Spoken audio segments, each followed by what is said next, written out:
আর লিখেছে জাতির পিতা ইব্রাহিম অমুক ছিল, হ্যাঁ গোলার ডিমই ছিল। সারা জীবনে তার নামাজের একটা স্মৃতি নাই, রোজার একটা স্মৃতি নাই, ইসলামের কোন স্মৃতি নাই। স্মৃতি আছে বিড়ি খাওয়া। কি কাজ করেছেন জাতির জন্য? আমি বলে থাকি হাসিনাকে জাহান্নামে নিবে ওর বাপ, বলবে এত মূর্তি আমার জন্য বানাইছিলি কেন? আমি তো এত মূর্তি বানাতে কই নেই। তিনি নিজে স্বীকৃতি দিতেন তিনি মুসলমান, ঠিক তবে ঠিক, কেন তুই মূর্তি বানালি? মূর্তি বানাবে হিন্দুরা, ওরা জবাব দিবে। ওদের কিতাবেও মূর্তির কোনো প্রমাণ নাই। ওরা মূর্তিগুলো বানায়, কিছুদিন পরে নিয়ে পানিতে চুবায়। কথা কন না কেন? আর নজরুল সেটা যখন বললো, নজরুলের মোল্লারা কয় কাফের। নজরুল বলছে ভগবান বুকে মারি আমি পদচিহ্ন। মোল্লারা যখন তারে কাফের বললো, নজরুল বলল দেখেন ওরা যখন মূর্তিগুলো চুবায়, চুবানোর সময় মূর্তির উপরে তারা কি করে?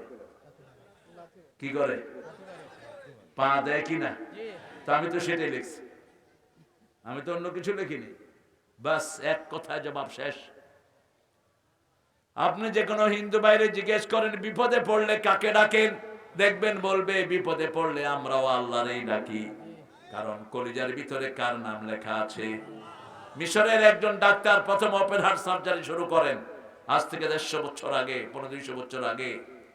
তো তিনি যখন ওপেন হার্ট সার্জারি করতেন, হার্টটা খোলার পরে তিনি হার্টের ওই সবগুলো যা যা করা দরকার ওগুলো করে হার্টটা আবার সিলাই দিতেন।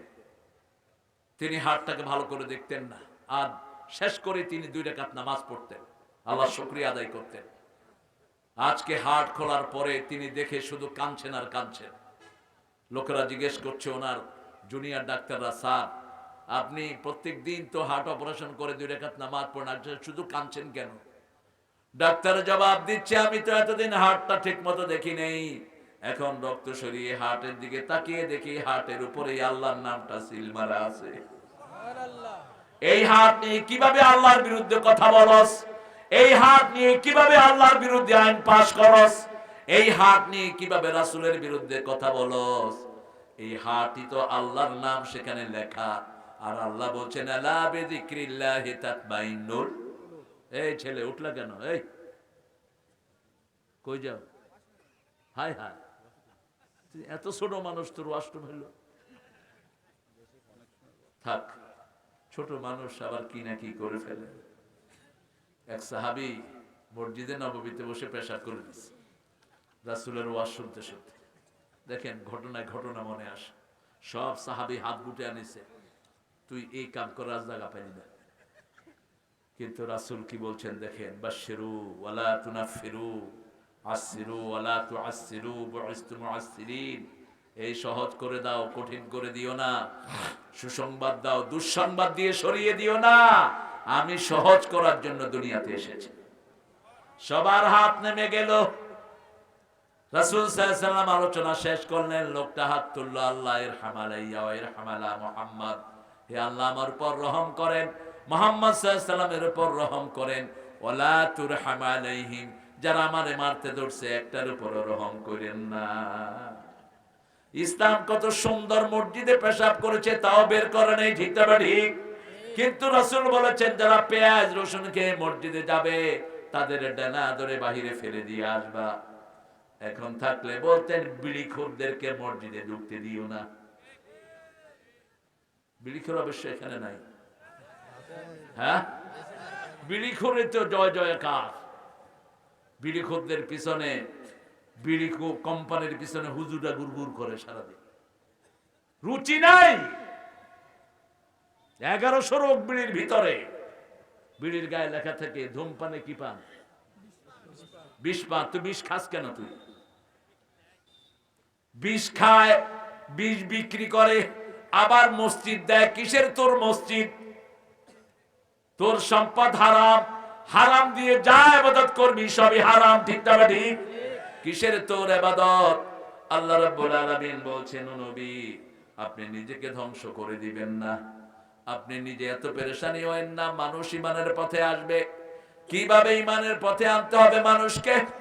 বাল্লিগ মা উনজিলা ইলাইকা মির রাব্বিক, যা কিছু নাজিল করেছি মানুষের কাছে পৌঁছে দাও। রাসূল সাল্লাল্লাহু আলাইহি ওয়াসাল্লাম মানুষের কাছে পৌঁছে দিতেন লা ইলাহা, কি সুন্দর দাওয়াত দিতেন, দাওয়াত দিতেন তোমরা যদি এই কালেমা পড়ো, দুনিয়ারও মালিক তোমরা, আখিরাতেরও মালিক তোমরা। কিন্তু আমাদের দেশে এই কালেমা বুঝে না। এই কালেমা যখন বেশি কেউ পড়ে, মানুষ তারে বিখ্যাত বেশি করে দেয়। এই কালেমা পার্লামেন্টের সামনে পড়লে নিয়ে সুন্দর করে আদর করে খাওয়ায়। কিন্তু যদি বাংলায় বলা হয় পার্লামেন্ট মানি না, হাসিনা মানি না, সুপ্পু মানি না, মানি কাকে? কাকে? এই কালেমা সেটাই বলে, আমি কোন নেতা খেতা মানি না, আমি কারো আইন দিয়ে চলবো না, আইন চলবে কার? আল্লাহর। আর নেতা একজন, আমার নেতা, তোমার নেতা বিশ্বনবী মুস্তাফা। লা ইলাহা ইল্লাল্লাহু মুহাম্মাদুর রাসূলুল্লাহ সাল্লাল্লাহু। রাসূল মুমিন হওয়ার জন্য মানুষ পেরেশান হতেন। আমরা জিজ্ঞেস করলাম, ইয়া রাসূলুল্লাহ, ঈমান কি জিনিস? রাসূল বলেন, আল ঈমানু বিদউন ওয়া সাবউনা শু'বাহ ফাআফদালুহা কাউলু লা ইলাহা ইল্লাল্লাহ ওয়া আদনাহা ইমাতাতুল আযা আনিত তরিক। ঈমানের ৭০টি শাখা আছে, প্রথমটি হলো লা ইলাহা ইল্লাল্লাহ। রাসূল বললেন, তোমরা ঈমানকে নতুন করো। কি করো? নতুন করো, নবায়ন করো। তাজাদ্দাদু ঈমানাকুম। সাহাবায়ে কেরাম জিজ্ঞেস করলেন, কিভাবে নবায়ন করব? রাসূল সাল্লাল্লাহু আলাইহি ওয়াসাল্লাম বললেন, পড়ো লা ইলাহা ইল্লাল্লাহ। তবে একজন আরেকজনের গায়ে যে পড়ে যান, এটা ঈমান নতুন হবে না, ঈমান ধ্বংস হবে। আমাদের দেশে লাফালাফি আছে না নাই? অবশ্য আপনাদের পাবনাতে একটু কম। হ্যাঁ, এখন তো আমরা মাশাআল্লাহ ইন্টারনেটের বদৌলতে কত রকমের জিকির যে শয়তানরা বের করছে। কোন লাফালাফির কোন জায়গায় ইসলামে আপনি জিকির করবেন যাতে পাশের লোকের ক্ষতি না হয়। উদুল্লাহ তাদাররুআন ওয়া খীফা দুনাল জাহরি মিনাল কাউল। যখন তুমি আল্লাহকে ডাকবা, বিনয়ের সাথে ভয়ের সাথে আল্লাহকে ডাকো। চিৎকার করে হুড় হাঙ্গামা করে আল্লাহকে ডাকার কোনো দরকার নাই, যেমন নামাজের ভিতরে আমরা ডাকি। আবার রাসূল সাল্লাল্লাহু আলাইহি ওয়াসাল্লাম বলছেন, ঈমানের প্রথম কথা হলো লা ইলাহা ইল্লাল্লাহ। শেষ কথা, রাস্তা থেকে কষ্টদায়ক জিনিস সরিয়ে দেয়া। আপনার বাড়ির পাশে রোড গর্ত হয়ে আছে, এটা বন্ধ করে দেন। এই গর্ত বন্ধ করা ঈমানের কাজ। একজন সাহাবী, রাস্তায় গাছ পড়ে রাস্তা বন্ধ ছিল, বুখারীর হাদিস, তিনি গাছ কেটে রাস্তা ক্লিয়ার করে দিয়েছেন। রাসূলের মাধ্যমে আল্লাহ নিজে তাকে জান্নাতের খবর দিয়ে দিয়েছে। আরেকজন সাহাবীকে 5 বার রাসূল জান্নাতের খবর দিলেন। কয়বার? 5 বার। ইবনে ওমর রাসূলকে খুব অনুসরণ করতেন। তিনি গিয়ে চুপচাপ ওই চাচার বাসায় উঠছে। চাচার বাসায় উঠে বলছে, আমার আব্বা আমাকে একটু বাড়িতে থাকতে দেয় না, চাচা আমি আপনার বাসায় 2-1 দিন থাকবো। তো ওমরের সন্তান নিষেধ করে কে? বলছে, ঠিক আছে বাবা, তুমি থাকো আমার ঘরে। 2 দিন তিনি থাকলেন। তিনি দেখলেন কি কি আমল লোকটা করে। দেখলেন নামাজ পড়ে, ঘুমায়, রোজা রাখে, রোজা ছেড়ে দেয়, খুব বেশি স্পেশাল কোনো আমল নাই। 3 দিন পরে রাসূলের কাছে এসে বলছেন, ইয়া রাসূলুল্লাহ, এই লোকটাকে কেন আপনি এতবার জান্নাতের খোঁজ খবরে দিয়েছেন আমি বুঝি না। বলছে, কেন? বলছে, আমি তো দেখেছি স্পেশাল কোনো কাজ নাই। রাসূল সাল্লাল্লাহু আলাইহি ওয়াসাল্লাম বললেন, এই লোকটা প্রতিদিন ঘুমানোর সময় সব মানুষকে মাফ করে দেয়। আপনি যদি মানুষকে মাফ করে দেন, আপনাকে মাফ করে দিবেন কে? আপনার বিবিকে আগে মাফ করবেন। আমরা বিবির উপর খড়খস্ত হই। বিবির সাথে ভালো আচরণ আমাদের দেশের লোকেরা বেশি করে না, অথচ 5 বার বিবির সাথে ভালো ব্যবহারকে ফরজ করেছেন কে? আশিরুহুন্না বিল মারুফ, সূরা নিসার 20 নাম্বার। পারিবারিক জীবনে সবচেয়ে ভালো ব্যবহার কাকে দিতে হবে? বিবিকে দিতে হবে। 2 নাম্বার বললেন সূরা তালাকের ভিতরে, ফারিকুহুন্না বিল মারুফ, যদি আলাদা হও সবচেয়ে সুন্দর ব্যবহার দিয়ে আলাদা হবা।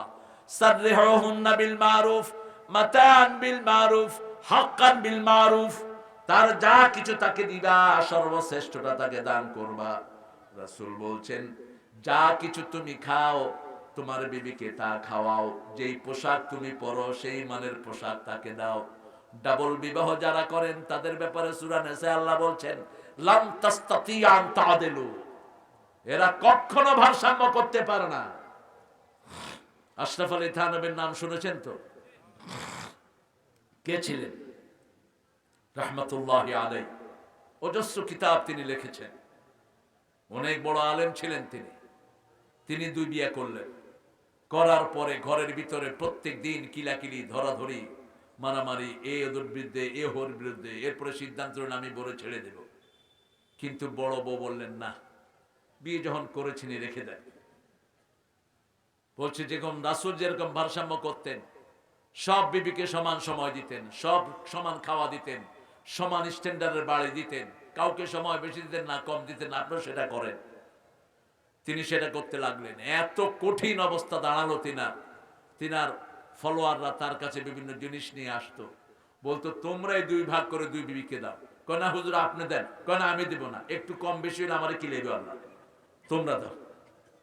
এরপরে একদিন এক লোক 2টা তরমুজ নিয়ে আসলো, তো হুজুরকে বলছে হুজুর বড় বউকে একটা দেন, ছোট বউকে। কয় না, ছোট বউটা যদি মিষ্টি কম হয়, ছোট বউ আমারে কবে তুই আমারে মিষ্টি ছাড়া দিলি কেন? অতএব কি করতে হবে, 2টারে কাঠের মধ্যে খারে। এত সহজ না বিবিদেরকে সাম্য করা। রাসূল বলছেন যারা ডাবল বিয়ে করে এক বউয়ের প্রতি ঝুঁকে পড়ে, ওদেরকে কিয়ামতের ময়দানে অর্ধাঙ্গিনী করে আল্লাহ তুলবেন। চোখ একটা থাকবে না, হাত একটা থাকবে না, পা একটা থাকবে না, অর্ধাঙ্গিনী করে তুলবেন। এজন্য আল্লাহ বলছেন ফানকিহু মিনান নিসাই মা তাবা লাকুম মাসনা ওয়া সুলাসা ওয়া রুবাআ ফাইন খিফতুম আল্লা তা'দিলু ফাওয়াহিদা। তুমি যদি বিয়ে করতে চাও 2টি করো, 3টি করো, 4টি করো, কিন্তু যদি আদল করতে না পারো কয়টি? আরো জোরে বলে কয়টি? কিরকম ঠান্ডা হয়েছিল? একটা। আল্লাহ হেদায়েত করুক আপনাদের। এত ঠান্ডা হলে কেমনে হয়? একটু গরম হন দেখি। জিহাদ করবেন তো নাকি? জিহাদ কইলেই তো ধরে নিয়ে যেত, এখন আর ধরাধরি নাই। যারা ধরতো তারাও আমাদের সাথে জিহাদে যাবে, ঠিক কিনা? গত সপ্তাহে এই সিরাজগঞ্জে মাহফিল চলছে, এক ছেলে কোনা থেকে কয় জয় বাংলা। এইবার পুলিশ ছিল 5 জন, দিছে দৌড়ানি। আগে আমাদেরটা করলে দৌড়াইতো, এখন এদেরটা করলে দৌড়ায়। পুলিশে গিয়ে ধরে ফেলেছে। এখন ওই ছেলে বলছে আমি ভুলে কইছি, আমি ভুলে বাইরে হয়ে গেছে এটা।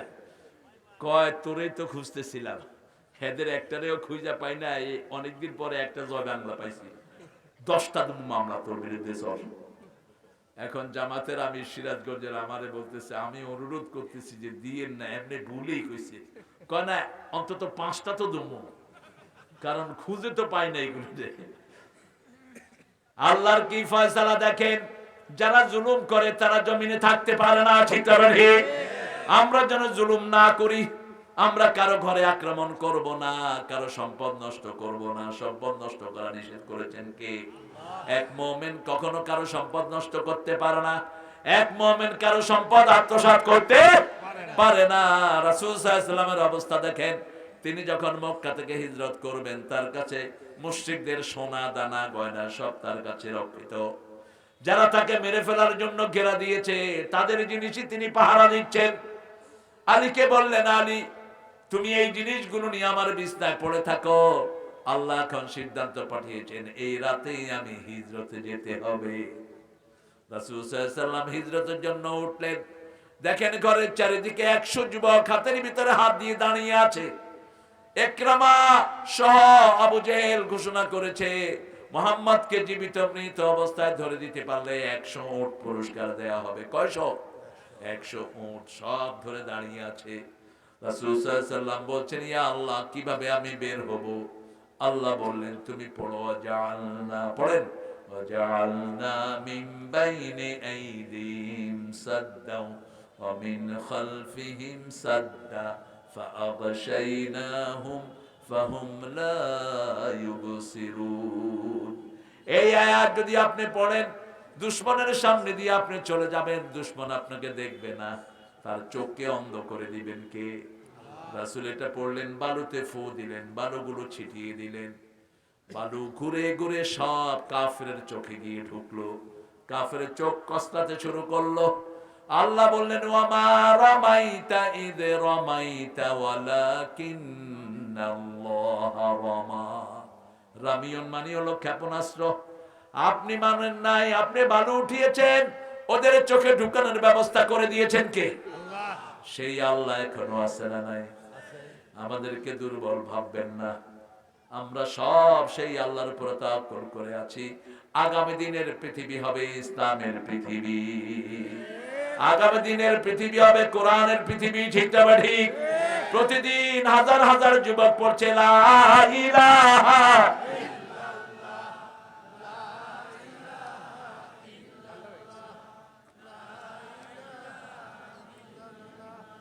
লা ইলাহা ইল্লাল্লাহু মুহাম্মাদুর রাসূলুল্লাহ সাল্লাল্লাহু আল্লাহ ইয়াকুনু মুমিনিন। আমরা মুমিন হতে চাই। আল্লাহ বলছেন মুমিন হওয়ার জন্য 5টা কাজ করতে হবে। কয়টা?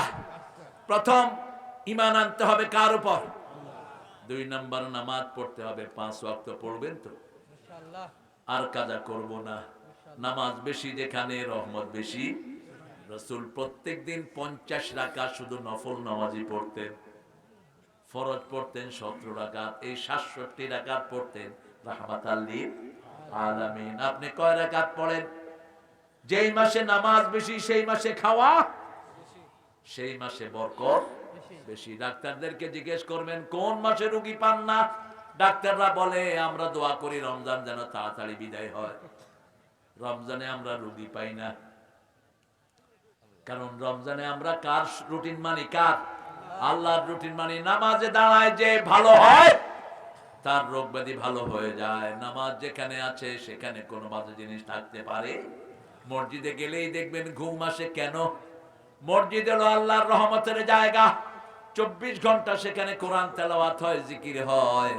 এই জন্য মসজিদে গেলেই ঘুম আসে। রহমত আছে যেখানে, ঘুম আসে সেখানে। আর সিনেমা হলে গেলে ঘুম আসে না, সব ডাকাতের মতো তাকিয়ে থাকে, কারণ তার হাত তাকে লানত করে, চোখ তাকে লানত করে, আশেপাশের ফেরেশতারা তাকে লানত করে। কেন এগুলো দেখছো? আর মসজিদে গেলে সবাই রহমতের দোয়া করে। ঠিক না ঠিক? রাসূল বলছেন যখন ঘর থেকে কেউ ওযু করে বাহিরে পা রাখে, সাথে সাথে তার জীবনের গুনাহ মাফ হয়ে যায়। দ্বিতীয় পা যখন রাখে তার দিকে জান্নাত আগায় আসে।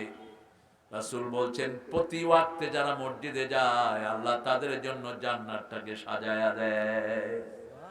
ও নামাজি আমার ঘরে নামাজ পড়ো আজ, বিছিয়ে দিলাম তোমার তরে হৃদয় যায় নামাজ। ও নামাজি আমার ঘরে নামাজ পড়ো আজ। ফরজগুলো পড়ছেন মসজিদে, সুন্নাত নফল পড়বেন ঘরের ভিতরে। মুমিন হওয়ার জন্য প্রথম হলো ঈমান। ইসলামী দল ছাড়া মুমিন হওয়া যায় না। যারা ইসলামী দল করবেন না কোনোদিন তারা মুমিন হবেন না। কার কথা? কোন আমল আপনার কবুল হবে না। ওয়ামাইয়াবতাগি গায়রাল ইসলামি দীনান ফালাই ইউকবালা মিনহু ওয়া হুয়া ফিল আখিরাতি মিনাল খাসিরিন। কোন ব্যক্তি বা জনগোষ্ঠী যদি ইসলাম ছাড়া অন্য কোন দল গ্রহণ করে নেয় তার কোনো আমল কবুল হবে না। কার কথা? তার দুনিয়াও শেষ, আখিরাতও শেষ। সেজন্য ইসলাম আছে যেখানে ঈমান আছে সেখানে, ইসলাম নাই যেখানে ঈমান নাই সেখানে। রাসূল সাল্লাল্লাহু আলাইহি ওয়াসাল্লাম বলছেন 5 ওয়াক্ত যারা মসজিদে যায় তাদেরকে মুমিনের সার্টিফিকেট দিয়ে দাও। মসজিদ আছে যেখানে মুমিন যাবে সেখানে। কাফের আর মুমিনের মধ্যে পার্থক্য হলো তরকুস সালাত। মুমিন নামাজ পড়বে, কাফের নামাজ পড়বে না। মুশরিক নামাজ পড়বে না, মুমিন নামাজ পড়বে। আমাদের দেশে বহু দলীয় নেতারা আছে, নেতারা নামাজ জানেই না। আছে না নাই? এই জন্য আমরা এমন কোন দলের সাথে জড়িত হব না যে দলের লোকেরা নামাজি না, কারণ আমরা মৃত্যুর পরে জান্নাত চাই। চান তো?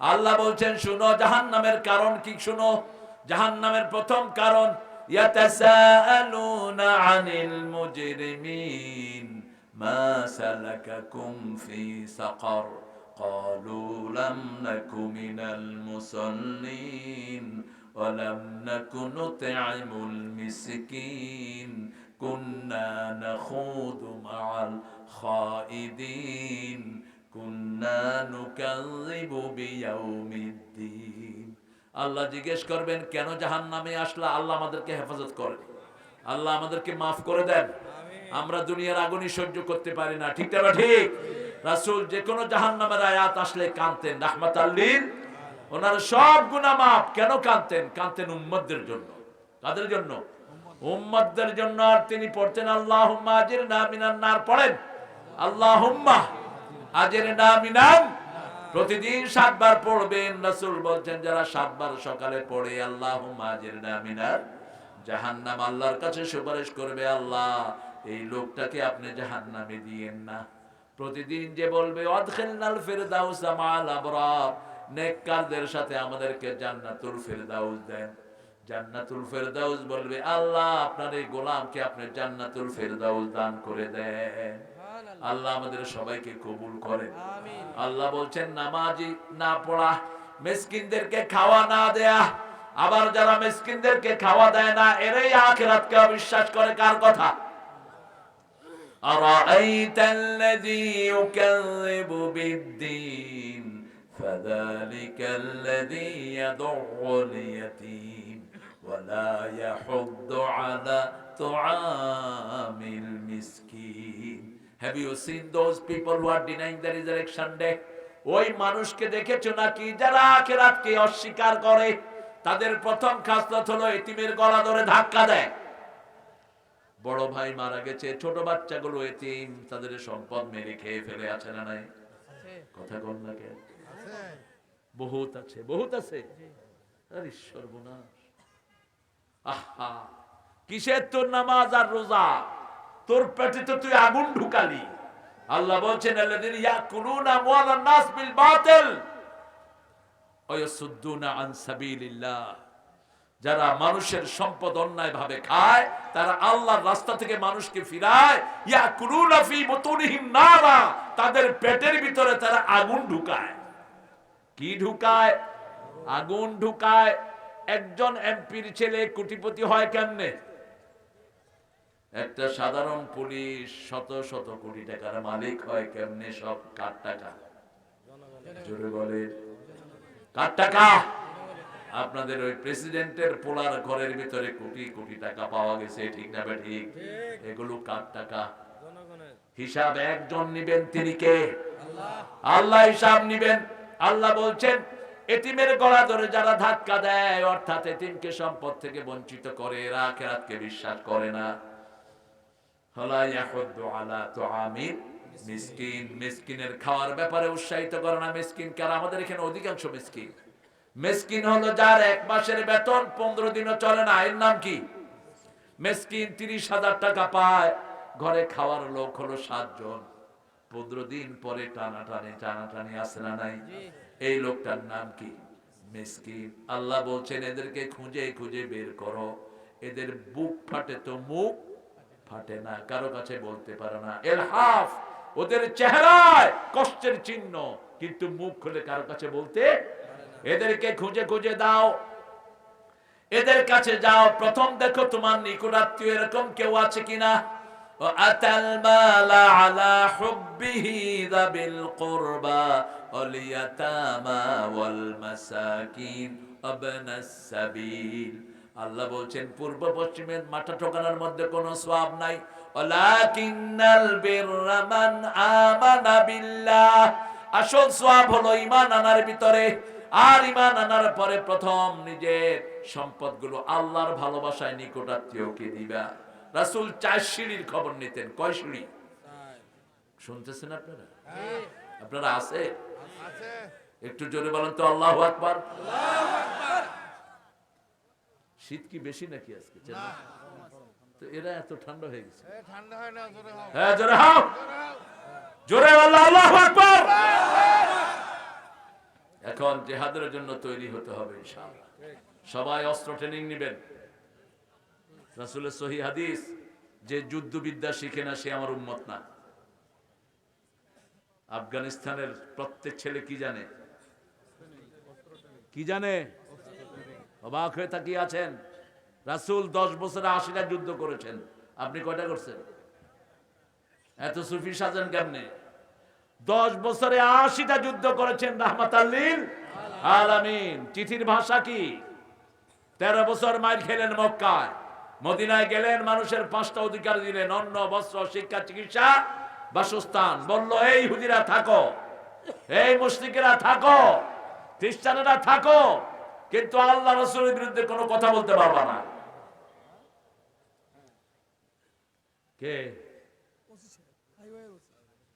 মাশাআল্লাহ, ওয়া আসসালাম। আল্লাহ কবুল করুক। আমাদের খুশনসিব, আগে আসতো ধরতে, এখন আসে শুনতে। ঠিক আছে না? আগে ওসি আসলে কমিটি একদিকে দৌড়, মানুষ আরেকদিকে দৌড়। কিসের ওয়াজ? ওয়াজের গোষ্ঠী। হামজারে দাওয়াত দিছে মাগুরা। হামজা আমারে ফোন করছে, কয় যে ভাইয়া আপনি কোথায়? আমি তুমি কোথায়? কয় আমাকে জিলা আমির দাওয়াত দিছিল, জিলা আমির এখন 30 মাইল ফাঁকে আছে, আমারে বলছে তুমি 60 মাইল ফাঁকে চলে যাও। জান বাঁচানোই তো কঠিন। আরে আমাদের এই ভাইদের জন্য দোয়া করবেন। হ্যাঁ, পুলিশটা খুব নির্যাতিত, সারা রাত এরা রাস্তায় দাঁড়িয়ে ডিউটি করে। এদেরকে একটু, আমাদের কমিটি কিন্তু সাহস আছে, আপনি যখন দাওয়াত দিছি তখন কিন্তু আমরা ধরা ভয় করিনি। সেই সময় টাকা যায় যায় যায় টাকা যায় যায় যায় যায়। যখন ধরে তখন দিছি আপনাকে দাওয়াত। হ্যাঁ, আরে টাকা খায়াও হুজুরকে আসতে দেয়নি, বুঝেছেন? ওই যে ইয়াতে চাটমোহরে টাকা দিয়েছে, টাকা খাইয়েছে, কিন্তু হুজুর আসতে পারে নাই। কয় 5,000 টাকার মাছও কিনে দিলাম ওসিকে, কিন্তু ওসি পলায় গেছে। ওসি সেকেন্ড অফিসারে কইছে যে খবরদার, মনোয়ার সাহেব এখানে আসলে চাকরি টাকরি থাকবে না, অতএব যেখান থেকে আসছে সেদিকে বিদায় করো। আহা, আল্লাহ এদেরকে হেদায়েত দান করুক। আল্লাহ আমাদের এই ভাইদেরকে কবুল করুক। চিৎকার করে বলেন আমিন। কত কষ্ট আমরা করেছি, আপনারাও করেছেন। আল্লাহ এখন একটা সুন্দর সময় দিয়েছেন, প্রত্যেকটি মানুষের কাছে পৌঁছে দিব লা ইলাহা ইল্লাল্লাহ। আমরা কারো উপর জুলুম করব না, চোখ গরম করব না, আইন কখনো নিজের হাতে তুলে নেব না। রাসূল নিতেন না, ঠিক না ঠিক? আমরা মানুষের উপরে ইহসান করব, আমাদের উপরে ইহসান করবেন কে? আমরা মানুষকে ভালোবাসবো, আমাদেরকে ভালোবাসবেন কে? তাকিয়ে দেখেন, 80টা যুদ্ধ করেছেন, ক্যাজুয়ালিটির সংখ্যা মাত্র 500 না। সব মাফ করে দিয়েছেন রাহমাতুল লিল আলামিন। মক্কায় ঢুকলেন বিজয় ভেসে। আবু সুফিয়ান রাদিয়াল্লাহু আনহু কত মানুষকে হত্যা করেছে। বদরের যুদ্ধের মূল হোতা এই আবু সুফিয়ান রাদিয়াল্লাহু আনহু, উহুদের যুদ্ধের মূল হোতা এই আবু সুফিয়ান রাসূলের সামনে এসে দাঁড়িয়ে আছে। রাসূল মুচকি হেসে বলছেন, চাচা কি ব্যবহার আপনি আশা করেন? তিনি বলছেন, কোন খুনির সাথে কোন সেনাপতি হাতের মধ্যে পেয়ে এত সুন্দর কথা বলেছে আমি জানি না। যেহেতু চাচা বলেছো, ভাতিজার মতোই কাজ করো। বলছে আপনাকে মাফ করে দিলাম। তিনি বেরিয়ে যাচ্ছেন, বলে চাচা শোনেন, আপনি তো মক্কার নেতা, আপনার ঘরে যারা ঢুকবে তারাও মাফ, তারাও মাফ। তিনি পড়লেন লা ইলাহা মুহাম্মাদুর। তার স্ত্রী হিন্দা রাসূলের চাচার কলিজা বের করে চাবিয়ে খেয়েছে, সেই হিন্দাকেও মাফ করে দেয়া হলো। আল্লাহু আকবার। আমার মায়েদের অনুদান কত বেশি। রাসূল সাল্লাল্লাহু আলাইহি ওয়াসাল্লাম মা খাদিজার জন্য খুব কান্দাকাটি করতেন। আপনারাও নিজের বিবির জন্য আল্লাহর কাছে কাঁদবেন, নিজের বিবির নাম ধরে দোয়া করবেন, কখনো বিবিকে তুচ্ছ-তাচ্ছিল্য করে ডাকবেন না। নিষেধ করেছেন আল্লাহ জাল্লা শানহু। রাসূল কোনদিন কোন বিবিকে মোহরানা ছাড়া বিয়ে করেন নাই, বিয়ে পড়ানো নাই, আমরাও সেটা করব না। আমরা যারা মোহরানা দেই নেই, এখন গিয়ে মোহরানা দেওয়ার চেষ্টা করবেন। মোহরানা বাকি রেখে বিয়ে হয় কেমনে? আমার তো মাথায় ঢুকে না। কোন শয়তান এটা চালু করেছে? বাকির নাম কি? ফাঁকি। কোন জিনিসটা বাকি রাখেন? কেন মোহরানা বাকি রাখলেন? ফতুয়া নিয়ে নিয়ে আলেমদের থেকে মোহরানা বাকি রেখেছেন, আপনার বিয়ে শুদ্ধ হয়নি। কোথায় কাজী? কাজী সাহেব আছে? কই কাজী? কি কয় কাজী, কি কয় আলহামদুলিল্লাহ। কাজী, কি বলে বিয়ের পর এক শুনেন? আল্লাহ কবুল করুক, আল্লাহ কবুল করুক। কাজী সাহেবরা তো অসহায়, মিয়া বিবি রাজি কেয়া করেগা। কাজী আমার মায়েরা, মায়েরা আপনাদের জন্য 4টা কাজ রাসূল বলছেন বিশুদ্ধ হাদিসে। আজান হলে আর কোনো কাজ নাই, নামাজটা পড়ে ফেলবেন। আগে ফরজটা পড়বেন, কয় রাকাত? 4 রাকাত। আর যদি সুন্নত পড়েন ফরজের ত্রুটিগুলো মাফ করে দিবেন কে? রাসূল বলছেন 17 রাকাত ফরজের মধ্যে 12 রাকাত সুন্নত যারা পড়বে তাদের জন্য জান্নাতে প্রাসাদ তৈরি হয়ে যাবে। রাসূল সাল্লাল্লাহু আলাইহি সাল্লাম বলছেন আসরের সুন্নত যারা পড়বে লাইউল জান্নাত, তাদেরকে কখনো আগুন স্পর্শ করবে না। আমার মায়েরা, দ্বিতীয় আপনার রমজানের রোজা রাখবেন, তৃতীয় পর্দায় থাকবেন। পর্দায় যেই মহিলা থাকে না তার কোনো আমল কবুল হয় না। মহিলাদের মাথা থেকে পায়ের তালু পর্যন্ত সবটাই কি পর্দা। মহিলারা যত বেশি ঘরে থাকবে তত বেশি তাদের বরকত বাড়িয়ে দিবেন কে? আল্লাহ। বাহিরে গেলেই তাদের জন্য ক্ষতি, ছেলেরাও বাহিরে গেলেই ক্ষতি। ঘরের ভিতরে যারা থাকবে তাদের চরিত্র ভালো রেখে দেন কে? আল্লাহ। এই জন্য রাসূল সাল্লাল্লাহু আলাইহি সাল্লাম বলছেন তোমরা যদি কেউ রাস্তায় যাও রাস্তার হক আদায় করো। আলাইকুম হাক্কুত তারিক, রাস্তার হক আদায় করো।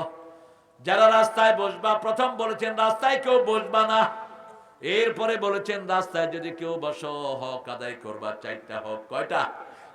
প্রথম হক হলো চোখ অবনত রাখো, দ্বিতীয় হক হলো মানুষকে সালাম দাও, তৃতীয় হক হলো সৎ কাজের আদেশ করো, অসৎ কাজের। চতুর্থ হক হলো রাস্তায় যদি কোনো কষ্টদায়ক জিনিস থাকে সেটা সরিয়ে দাও। ইমাতাতুল আযা আনিত তরিক, রাস্তায় গর্ত আছে বালু দিয়ে ভরে দাও। রোড এন্ড হাইওয়ে অপেক্ষায় থেকো না, রাস্তায় ইট পড়ে আছে সরিয়ে দাও, বরং উল্টাটা করে একটু ব্লক দিয়ে যখন গাড়ি এমনি আসার খায় ওই হই আপনার করেন না। অনেক দুষ্ট ছেলে আছে না নাই? খবরদার, রাস্তায় যদি কোনো অবস্টাকল থাকে, একটা গাছ পড়লো, আপনি গাছটা কেটে সরিয়ে দিবেন, আপনি জান্নাতি হয়ে যাবেন। বুখারী হাদিস, রাসূল সাল্লাল্লাহু আলাইহি সাল্লাম বলছেন একজন সাহাবী এরকম মদিনাতে গাছ পড়ে রাস্তা বন্ধ ছিল, ওই গাছটা ক্লিয়ার করে দিয়েছেন, রাসূলের মাধ্যমে আল্লাহ তাকে জান্নাতের খবর দিয়েছেন। 4 নাম্বার, মায়েরা স্বামীর খেদমত করবেন। আমার বাবারা খুব খুশি মেয়েদের খেদমত নিব, কিন্তু রাসূল শুধু মেয়েদের খেদমত দিতেন না, কোনদিন কোন মেয়েকে খেদমত দিতে বলতেন না। শুধু একদিন মা ফাতেমাকে বলেছিলেন, ফাতেমা ওই যে মা আয়েশাকে বলেছিলেন আমার মাথাটা মুছে দাও। এটা ইহুদিদের একটা বাজে চিন্তা দূর করার জন্য বলেছিলেন। রাসূল সাল্লাল্লাহু আলাইহি ওয়াসাল্লাম ইতিকাফে আয়েশাকে মা মাথা বের করে দিয়ে বলছে আয়েশা মাথা মুছে দাও। মা আয়েশা বলেন আমি অসুস্থ। রাসূল বললেন তোমার শরীর অসুস্থ কিন্তু হাত তোমার অসুস্থ না। মেয়েরা অসুস্থ হলে ইহুদিরা তাদেরকে একটা রুমে আটকায় রাখতো, এই জিনিস ইসলামে নিষেধ। জিজ্ঞেস করা হলো ইয়াসআলুনাকা আনিল মাহিদ, আপনাকে জিজ্ঞেস করা হয় মায়েদের অসুস্থতার ব্যাপারে, আপনি বলেন কুল হুয়া আযা ফাতাযিলুন নিসা ফিল মাহিদ, ওটা একটা অসুস্থতা, মেয়েদেরকে নরমাল জীবনে রাখো, বৈবাহিক সম্পর্ক তাদের সাথে করো না, ওদেরকে ঘরের ভিতরে আটকিয়ে রাখার কোনো দরকার নাই, সুন্দর আচরণ করতে হবে। রাসূল সাল্লাল্লাহু আলাইহি ওয়াসাল্লাম কি সুন্দর আচরণ করতেন। কখনো কখনো মায়ের সাথে পূর্ণিমা রাতে মায়ের সাথে দৌড় দিতেন রাহমাতাল লিল। আবার সাফিয়া ঘোড়ায় উঠা পছন্দ করতেন। রাসূল হাত এইভাবে পাততেন, তিরমিজির বর্ণনা, রাসূলের হাতে পা রেখে সাফিয়া উটের উপরে উঠতেন, সেই উটের রশি ধরে টানতেন রাহমাতাল লিল আলামিন।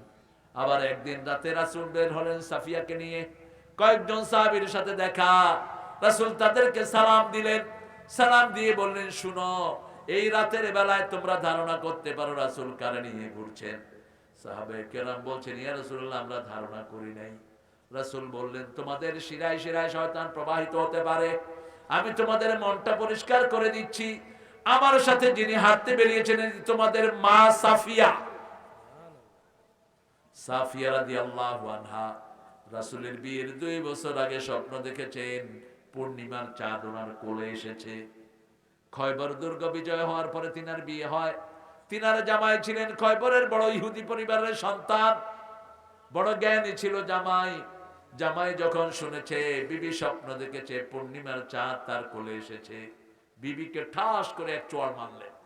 কারণ পূর্ণিমার চাঁদ পুরা পৃথিবীতে একজনই, তিনার নাম কি? কি নাম? তলাআল বাদরু আলাইনা মিন সানিয়াতিল ওয়াদা ওয়াজাবা শুকরু আলাইনা মা দাআ লিল্লাহি দা। আমাদের নজরুলও কম লেখেন নাই, আল্লাহ তাকে মাফ করে দিক। তোরা দেখে যা আমেনা মায়ের কোলে, বলেন তোরা দেখে যা আমেনা মায়ের কোলে, মধু পূর্ণিমারি সেটা চাঁদ দোলে, যেন উষার কোলে রাঙা রবি দোলে। তোরা দেখে যা আমেনা। কুল মখলুকে আজি ধ্বনি উঠে কে এলো ওই, কালেমা শাহাদাতের বাণী ঠোঁটে কে এলো ওই, পড়ে দুরূদ ফেরেশতা বেহেশতের সব দুয়ার খুলে। তোরা দেখে যা আমেনা মায়ের কোলে। আলহামদুলিল্লাহ বলি। যে মুমিন সে কখনো বিবির উপর অত্যাচার করতে পারে? বিবির সার্টিফিকেটের দাম বেশি না কম? রাসূল বলছেন, ও দুনিয়ার মানুষ শুনো, তোমাদের মধ্যে যে বিবিদের কাছে ভালো সে আল্লাহর কাছেও ভালো। খেয়ারকুম ইলা নিসাইকুম, কথাটা বলেই তিনি বলেন আনা খায়রুন লি আহলি, আমি আমার পরিবারের কাছে সবচেয়ে ভালো। রাসূলের 11 জন বিবি একদিন প্রশ্ন করলেন, ইয়া রাসূলুল্লাহ আপনি কাকে সবচেয়ে বেশি ভালোবাসেন? রাসূল বললেন, কালকে জবাব দেব। প্রত্যেক বিবির কাছে 2টা করে খেজুর রেখে বলছেন, তোমাকে 2টা খেজুর দিলাম, তোমাকে ভালোবাসি বেশি। সাফিয়াকে তুমি বলবা না। সাফিয়াকেও 2টা খেজুর দিলেন, উম্মে সালমাকেও দিলেন, আয়েশাকেও দিলেন, জুয়াইরিয়াকেও দিলেন, জয়নাবকেও দিলেন। সবাইকে কয়টা খেজুর? 2টা খেজুর। পরের দিন সবাই একসাথ হলো, কেউ কারোটা বলা হলো না। এবার রাসূল জিজ্ঞেস করেছেন, তোমরা তো গতকাল বলছিলে একটা প্রশ্ন, আমি যাতে 2টা খেজুর দিয়েছি তারে সবচেয়ে বেশি ভালোবাসি। বুঝছেন তো? তিনি সবাইকে ভালোবাসেন। এটা আবার যখন ততদিন যিনি জীবিত ছিলেন এটা প্রকাশিত হয়নি, কারণ একজনকে আরেকজনকে বলা নিষেধ করেছেন। রাসূলের ওফাতের পরে সবাই জেনেছে আসলে সবাইকেই তিনি সমানভাবে ভালোবাসতেন। কিন্তু মনের টান একজনের প্রতি বেশি থাকতে পারে, মনের উপরে জোর চলে না। মা আয়েশার প্রতি মনের টান ছিল বেশি। এজন্য মা আয়েশা বলেছেন, 5টা নেয়ামত আল্লাহ আমাকে দিয়েছেন, আমি প্রথম সবচেয়ে কনিষ্ঠ বিবি হিসাবে রাসূলের বিবি হওয়ার গৌরব অর্জন করেছি। 2 নম্বর, রাসূলের নামাজের সামনে দিয়ে যাওয়ার অনুমতি আল্লাহ আমাকে দিয়েছেন। 3 নম্বর, আমার চরিত্রের সার্টিফিকেট দিয়েছেন কে? আল্লাহ। 4 নম্বর, আমার কোলে বিদায় হয়েছেন রাহমাতাল লিল আলামিন। 5 নম্বর, আমার ঘরেই চিরদিনের জন্য শুয়ে আছে রাহমাতাল লিল আলামিন। কি নেয়ামত! রাসূল সাল্লাল্লাহু আলাইহি ওয়াসাল্লাম সেজন্য বলছেন, বিবিদের সাথে কখনো দুর্ব্যবহার করো না, কখনো গালি দিও না।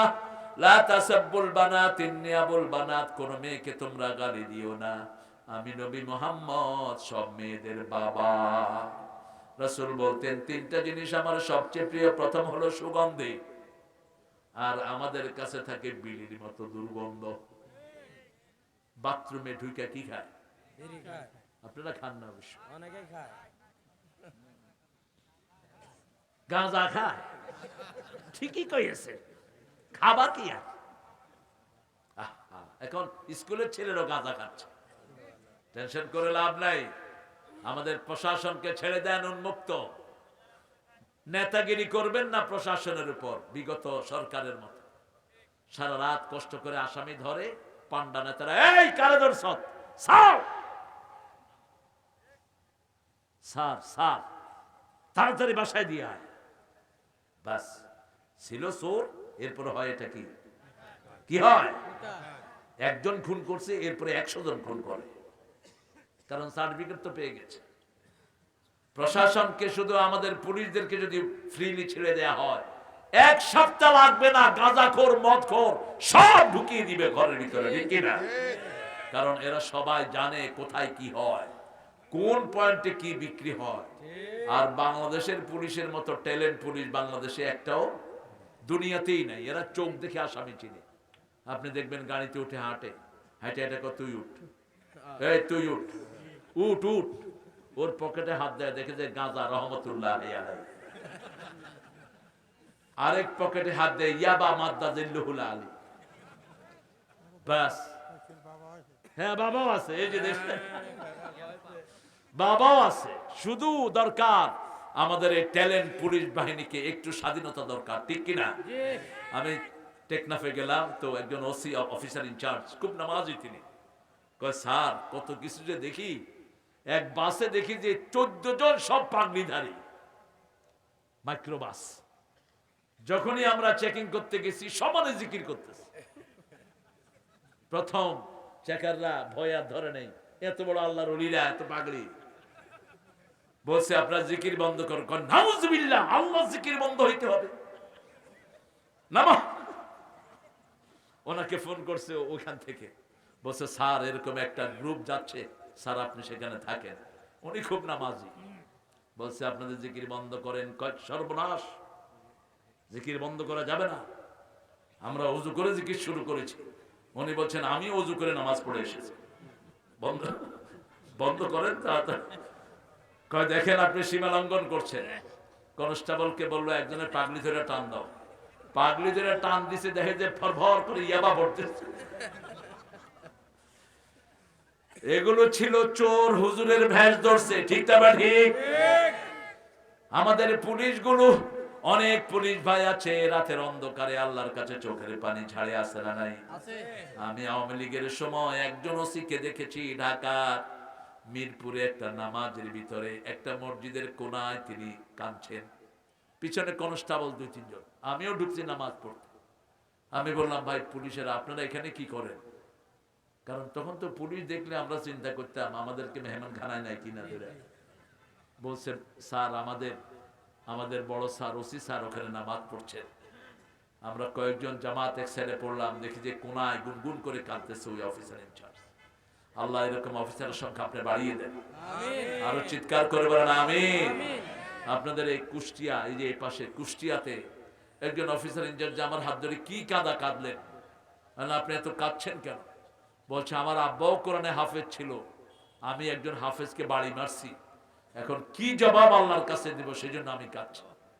আমি বললাম আপনি কাফারা দিয়ে দেন, অন্য কোন হাফেজকে পেলে ওকে তো পাওয়া সম্ভব না, একটা হেফজো ছেলেকে আপনি কিছু পয়সা দিয়ে দেন, আর হেফজোখানাতে কিছু পয়সা দিয়ে বলেন যে আপনার জন্য দোয়া করে দিতে। এই যে অনুশোচনা, এরকম অনেক পুলিশ অফিসার আছে না নাই? আল্লাহ আমাদেরকে ইমানের জন্য কবুল করুক। ইমান হলো 70টা শাখা। কয়টা? এর মধ্যে প্রধান শাখা হলো লা ইলাহা, শেষ শাখাটা হলো ইমাম বুখারী বলেছেন রাস্তা থেকে কষ্টদায়ক জিনিস সরিয়ে দেয়া, আর ইমাম মুসলিম বলেছেন আর হায়াউ শুবাতুম মিনাল ঈমান। একজন মুমিন কখনো বাজে কাজ করতে পারে না, একজন মুমিন কখনো নিজের পারিবারিক জিনিসগুলো অন্যের কাছে বলতে পারে না। রাসূল বলেছেন যারা পারিবারিক জীবনের গোপন জিনিসগুলো কাউকে বলে, কিয়ামতের ময়দানে এদের শাস্তি হবে সবচেয়ে বেশি। খবরদার আমরা যেন এগুলো চোখের সামনেও না আনি। আমরা আমাদের ঈমানকে রক্ষা করব। ঈমান আছে যেখানে জান্নাত আছে, ঈমান নাই যেখানে জান্নাত নাই। যারা মানুষের হক মারে এদের ঈমান নষ্ট হয়ে যায়। মুমিন কখনো 4টা কাজ করবে না, 4টা কাজ করলে সে মুমিন থাকবে না, মুনাফিক হবে। কি হবে? ইযা হাদাসা কাযাবা, ইযা উতুমিনা খানা, ইযা ওয়াদা আখলাফা, ইযা খাসামা ফাজারা। বুখারীর বর্ণনা, রাসূল বলছেন যখন কেউ মিথ্যা কথা বলে বুঝে নিবে সে মুনাফিক। সে কি? মুনাফিক। ওয়াদা করলে খেলাপ করে, আমানত দিলে খেয়ানত করে, ঠিক না বেটি? আর যখন রাগান্বিত হয় কথায় কথায় গালি দেয়। এই মাদ্রাসাটা ভালো